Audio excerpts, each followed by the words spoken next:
नंदाच्या किचनमध्ये तुमचं सर्वांचं स्वागत आहे। आज आपण बनवणार आहोत वडापावची चटणी। त्यासाठी मी ड्राय खोबरं घेतलेले, खोबऱ्याचं किस आणि हे शेंगदाणे घेतले, 4-5 लसूण पाकळ्या घेतलेल्या आहेत, जिरं आणि लाल मिरची पावडर।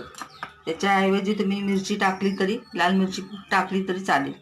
आता आपण सुरुवात करणार आहोत। प्रथम हे शेंगदाणे थोडेसे भाजून घ्यायचे।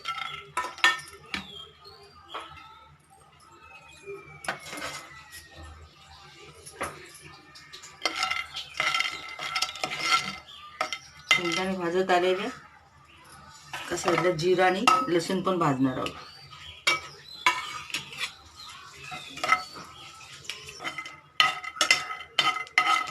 त्याच्यावर हे खोबऱ्याचं किस पण भाजणार आहोत।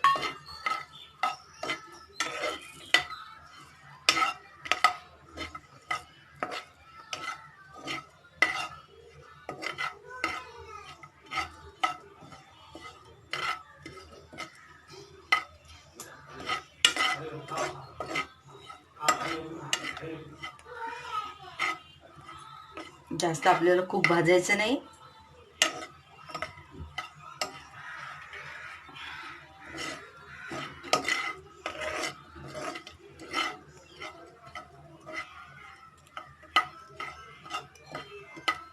थोडासा कलर चेंज होत आलेला आहे, बस आपल्याला एवढंच भाजायचं। गॅस बंद केला। आता हे मिश्रण 5 मिनिटं थंड होण्यासाठी ठेवून द्यायचे।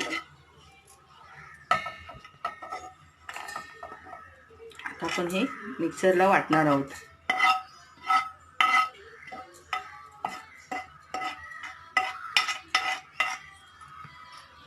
मी थोडं बस मीठ टाकलं आणि कलर येण्यासाठी लाल मिरची पावडर टाकली। तुमच्या चवीप्रमाणे मिरची पावडर टाकायची किंवा लाल मिरची अख्खी। आता हे सर्व आपण मिक्सरला वाटून घेणार आहोत। झालेली ही चटणी आता आपण ही काढून घेऊया। हे बघा किती छान कलर पण आलेला आहे आणि मस्त वास पण छान सुटलेले।